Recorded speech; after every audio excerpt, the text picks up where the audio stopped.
ஓம் ஸ்ரீ குருப்பியோ நம. ஹரஹர நம பார்வதிபதயே. ஹரஹர மகாதேவ. தென்னாடுடைய சிவனை போற்றி, எந்நாட்டவர்க்கும் இறைவா போற்றி. அரவெனும் ராகு ஐயனை போற்றி, கரவாது அருள்வாய் கஷ்டங்கள் நீக்கி ஆக அருள்புரி அனைத்திலும் வெற்றி, ராகுக்கணியே ரம்மியா போற்றி.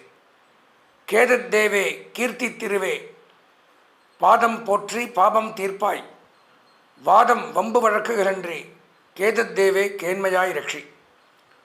அன்பார்ந்த எங்களுடைய டிவோட்டினேஷன் தமிழ் தொலைக்காட்சி நேயர்களுக்கு உங்களுடைய ஜோதிட ஆச்சாரியர் ஜோதிட குரு சிவஸ்ரீ டி சரவணமாணிக்க சிவாச்சாரியர், முதல்வர் காஞ்சி காமகோடி பீடம், வேத சிவ ஆகம பாடசாலை, சங்கரமடம், காஞ்சிபுரம். அலைபேசி 9865098370 9865098370. அடியனுடைய பணிவான வணக்கங்கள் மற்றும் ஆசீர்வாதங்கள். நம்ம இந்த பதிவின் மூலமாக காண இருக்கக்கூடிய நிகழ்ச்சி அப்படின்னு பார்த்தீங்கன்னா, வருகிற 26/4/2025 அன்றைய தினம் ராகு பகவானாகப்பட்டவர் மீனம் ராசியிலிருந்து கும்பம் ராசிக்கும், கேது பகவானாகப்பட்டவர் கன்னி ராசியிலிருந்து சிம்ம ராசிக்கும் பயிற்சியாகிறார். ராகு கேது பயிற்சி அப்படின்னு பேர். அந்த பயிற்சியினுடைய பலாபலன்களை தான் இந்த 12 ராசிகளுக்கு விரிவாக நம்ம பார்க்குறோம். பொதுவாக பயிற்சினா முதல்ல என்னங்கிறது தெரிஞ்சுக்கணும்.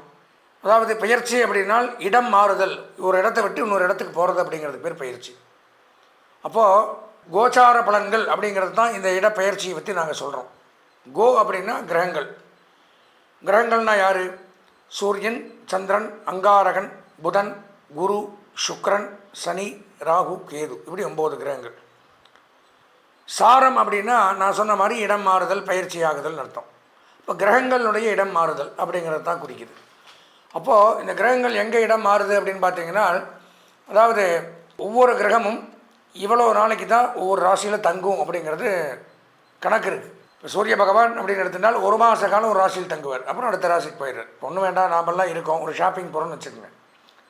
நான் போனால் 2 மணி நேரத்தில் வந்துடுவேன். என் ஒய்ஃப் போகிறாங்க, வீட்டில் போகிறாங்கன்னா 4 மணி நேரம் ஆகும்.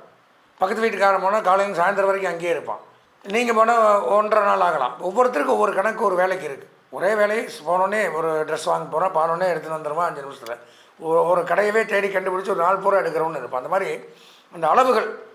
அப்போ சூரியன் 1 மாத காலம் ஒரு ராசியில் சஞ்சரிக்கிறார். சந்திர பகவான் வெறும் 2.5 நாள் மட்டும்தான் இருக்கார், அப்புறம் அடுத்த ராசிக்கு பயிற்சி ஆயிடுறார். செவ்வாய், புதன், சுக்கிரன் 1.5 மாதம் ஒரு ராசியில் தங்குறாங்க, அப்புறம் அடுத்த ராசிக்கு போயிடுறாங்க. இதில் அதிகப்படியாக ஒரு ராசியில் தங்கி நன்மை தீமைகளை செய்யக்கூடிய கிரகம் அப்படின்னு பார்த்தால் 4 கிரகங்கள். ஃபஸ்ட்டு சனி பகவான், அதில் ஹையஸ்ட் அவர் தான். 2.5 ஆண்டுகள் ஒரு ராசியில் தங்கி நன்மை தீமைகளை செய்கிறார். அதுக்கப்புறம் ராகு கேது நாம் இப்போ பார்க்கக்கூடிய பயிற்சி 1.5 வருஷத்துக்கு ஒருக்கா தான் நடக்கும்.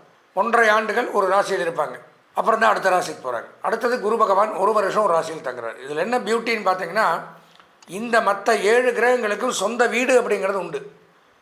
வீடுன்னா என்ன? நமக்கெல்லாம் வீடு இருக்கிற மாதிரி நவகிரகங்களுக்கு வீடு அப்படின்னு சொல்லக்கூடிய இந்த 12 ராசிகள். மேஷ ராசிக்கு அதிபதி செவ்வாய். செவ்வாய்க்கு உண்டான வீடு 2 வீடு, மேஷம், ரிச்சிகம். சுக்கிரனுக்கு ரிஷபம், துலாம். அடுத்தது பார்த்தீங்கன்னா புதனுக்கு மிதுனம், கன்னி. குரு பகவானுக்கு தனுசு, மீனம். சுக்கிரனுக்கு ரிஷபம், துலாம். சனிக்கு மகரம், கும்பம். இப்படி சூரியனுக்கு சிம்மம், சந்திரனுக்கு கடகம். 5 கிரகங்களுக்கு 2 வீடு. சூரியனுக்கு 1, சந்திரனுக்கு 1, 12 ராசி முடிஞ்சது. ராகு கேதுகளுக்குன்னு வீடு கிடையாது. இப்போ பயிற்சியாக எங்கே வராங்களோ அது சொந்த வீடு. 1.5 வருஷம் 2 பேர் எங்கே உட்காடுறாங்களோ அது ஓன் ஹவுஸ், அப்படி வச்சுப்பாங்க. ஏன்னா சாயா கிரகம், நிழல் கிரகம்னு பேர். இவங்க அப்பிரதட்சிணமாக தான் வருவாங்க. இவங்களை பற்றி தெரிஞ்சுக்கணும். முதல்ல ராகு கேது அப்படிங்கிறவங்க முதல்ல 7 கிரகம் தான் இருந்தது. சிவபெருமான் பார்க்கடலை கடைந்து அமிர்தத்தை எடுக்கும் பொழுது இந்த அசுரர்கள் வந்து தேவர்களோடு கலந்து போய் உட்காந்து நாமளும் தேவர்களாயிரன்னு மறைஞ்சு உட்காந்துருக்கும் பொழுது அதை சிவபெருமான் கண்டுபிடிச்சதுனால தான் உனக்கு வந்து தனியாக நீ அடையாளம் தெரியணும்னு ஒருத்தனுக்கு வந்து கேதுக்கு பாம்பு தலையும் ராகுக்கு பாம்பு உடலும் கொடுத்தார், இந்த விஷத்தை குடிக்க சொல்லி. அப்படி அது சரி, நீ வந்துட்ட சாயா கிரகம், நீ இருந்து கடைசியாக இருந்துக்கோ. 2 கிரகமாக நீ சாயா கிரகம், நிழல். சாயானா நிழல், நிழல் கிரகமாக இரு. ஆனால் நீ எதுவுமே முறையாக நடக்காது, எல்லாமே அப்பிரதட்சிணம். இப்போ சூரியன் வந்து 1 மாத காலம் மேஷராசியில் இருந்தால் அடுத்தது ரிஷபத்துக்கு தான் போவார், அடுத்தது மிதனத்துக்கு லைனா, எல்லாமே கிளாக் வைஸாக போகும். மற்ற கிரகங்கள் எல்லாம் பயிற்சியாக இருக்குது. இந்த ராகு கேது மட்டும் ஆன்டி கிளாக் வைஸ், அப்படி பேக் சைடு வரும். இப்போ சிம்மத்திலேருந்து கன்னிக்கு வரணும். இப்போ வந்து கேது கன்னியில் இருக்காருன்னா அடுத்தது துலாத்துக்கு தானே போகணும். கன்னியிலேருந்து சிம்மத்துக்கு பேக்கில் போவார். ராகு மீனத்தில் இருக்காருன்னா மேஷத்துக்கு போகணும், ஆனால் கும்பத்துக்கு வருவார். அப்படி ரிவர்ஸில் வர்றதுனால தான் இந்த நவக்கிரகங்களை நம்ம தரிசனம் பண்ணும் பொழுதும் கூட எடுத்துனோம்னா 7 பிரதட்சிணம் வந்து கரெக்டாக கிளாக் வைஸில் சுற்றணும். கடைசி 2 பிரதட்சிணம் ஆன்டி கிளாக் வைஸை அப்பிரதட்சிணமாக சுற்றணும். அப்போ தான் ராகு கேதுக்கு அது போகும். அப்படி பார்க்கும் பொழுது இந்த ராகு கேது அப்படிங்கிறவங்க ஒரு ஜாதகத்தில் ரொம்ப முக்கியமான ஒரு பலன்களை தரக்கூடிய கிரகம். கெடுதலும் சரி நல்லதும் சரி. ராகுவோ கேதுவோ லக்னத்திலேயோ 7ஆம் இடம் 8ஆம் இடம் அப்படிலாம் இருந்தால் திருமணத்தடையை கொடுக்குறாங்க. ராகு கேது தோஷம். 5ஆம் இடத்துல இருந்தால் புத்திர தாமதம், வம்சவருத்தி இருக்காது. கோர்ட் கேஸ், வம்பு வழக்கு, நீதிமன்றம், இந்த மாதிரி இதுக்கெல்லாம் அவங்க தான் அதிபதி. ராகு யோகக்காரகன், கேது மோட்சக்காரகன். ஆன்மீகம், பூஜை, தவம், சந்நியாசம், ஜோதிடம், இறை வழிபாடுக்கு கேது அதிபதி. வெளிநாடு, ஏற்றுமதி, இறக்குமதி தொழில், நரம்பு சம்பந்தமான கோளாறுகளுக்கு ராகு அதிபதி. இப்போ இவங்க 2 பேருமே வந்து ஒரு நல்ல கிரகம் அப்படின்னு எடுத்துக்கல. இதெல்லாம் கொடுத்தாலுமே ஒரு பாப கிரகமாக தான் எடுத்துக்கிறாங்க நம்ம ஜோதிட ரீதியாக.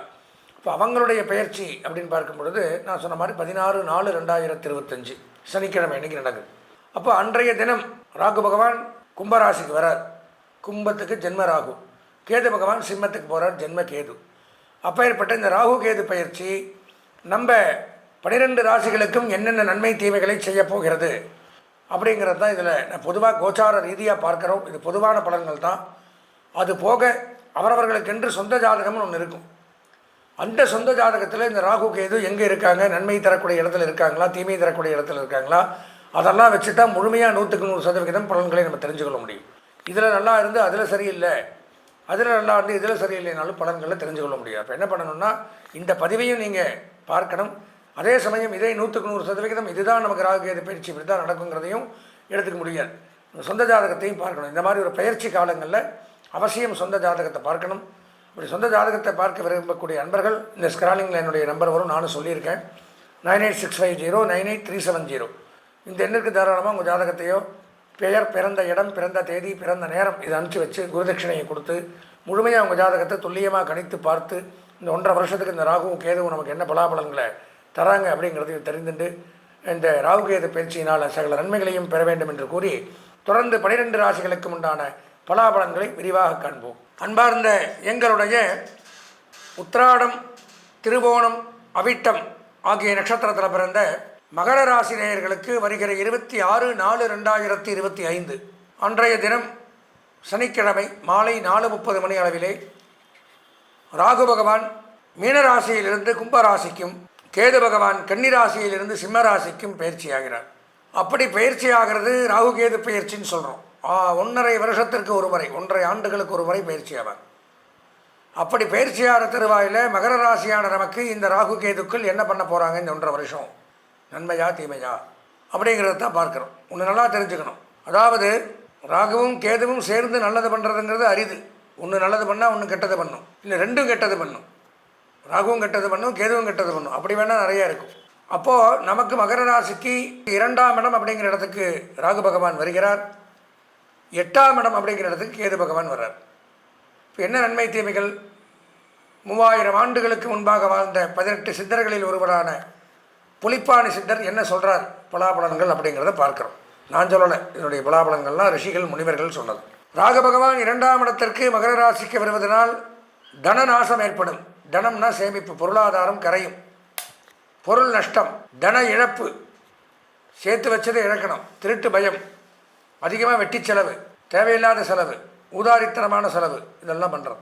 சண்டை சச்சரவுகள் ஏற்படும். எங்கே பார்த்தாலும் சண்டை, நீங்கள் எங்கே போனாலும் சண்டை, திடீர்னு கோபம் வந்துடும், திடீர்னு சண்டை வந்துடும். உங்களை பற்றி தவறாக கருதப்படல். நீங்கள் நல்லவராக இருந்தாலும் உங்களுடைய பிம்பம் வெளியில் உங்களை தப்பாக பேசுவாங்க. பெண்களால் அதிக கெட்ட பெயர் அப்படிங்கிறது உண்டாகக்கூடிய அமைப்பு அப்படிங்கிறது ஏற்படும். கஷ்ட நஷ்டம் உண்டாகும்.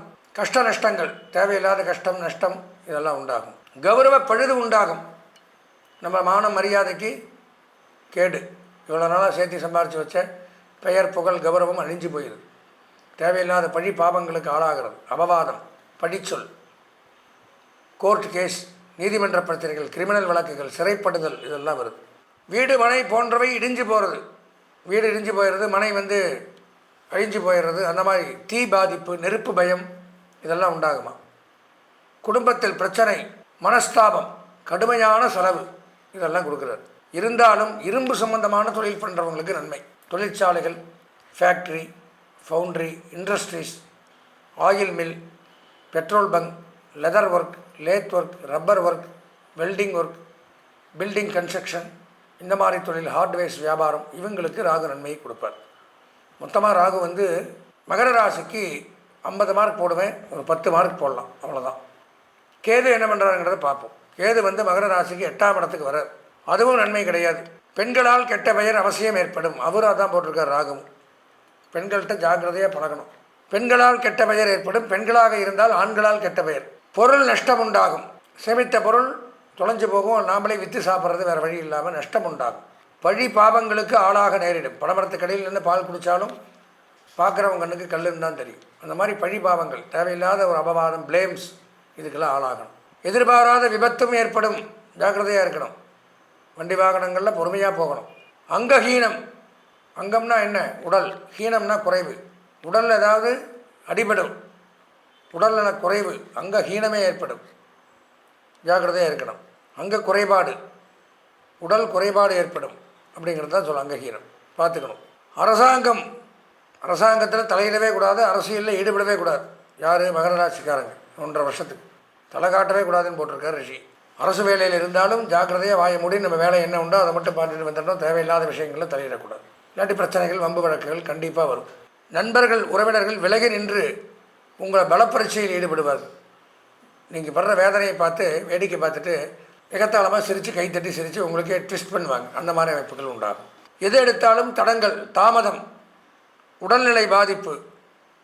யாரோ ஒருவரின் தெரிந்தவர், நண்பர், உறவினர் வீட்டில் யாரோ ஒருத்தருடைய மரணம் கூட நிகழலான்னு போட்டிருக்காரு.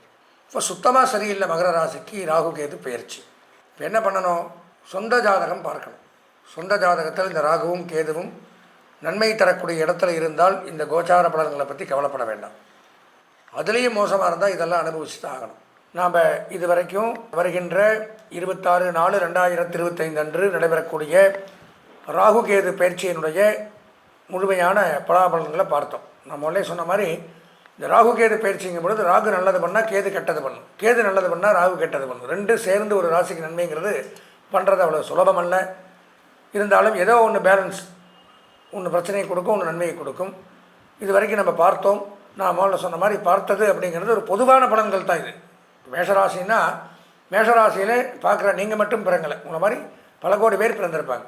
இப்போ அவங்களுக்கெல்லாம் ஒரே மாதிரி பலாபலன்களை தான் இது கொடுக்கும்.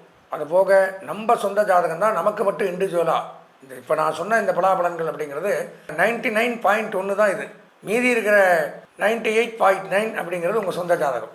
அந்த சொந்த ஜாதகத்தை பார்த்தால்தான் நம்ம இந்த பயிற்சிகள் தருவாயில் காலகட்டத்தில் இந்த ராகு. ஏன்னா ஒரு நல்ல விஷயம் தெரிஞ்சுக்கணும், எந்த வருடமும் இல்லாத ஒரு அமைப்பு இந்த வருடம்.